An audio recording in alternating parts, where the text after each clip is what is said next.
Hi, I'm Deepika Rao. I have a child that goes through Ruh. He just turned 2 and we joined the program last October. And I'm an ardent believer of Maria Montessori system of education. And I was extremely keen that my child was exposed to her methods of schooling, rather teaching, at a young age. And when we came to know that there was a school called Ruh opening, I was really excited to see what the school had to offer. So when we were invited for the open house, and given an introduction about the school, we got to know that it was not just Montessori system.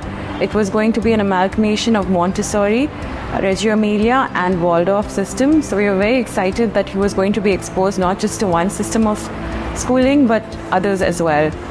Speaking about the aesthetics of the school, our first impression was just wow.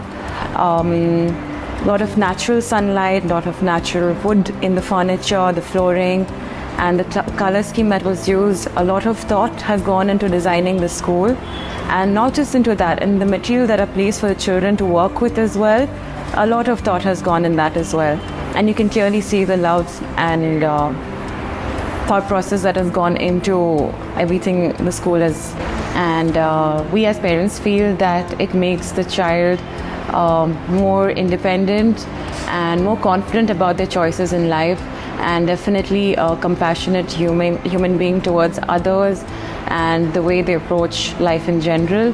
So thank you, Ruh, and thank you also to the management who have been extremely kind and involved and responsive to all our needs and queries. Thank you.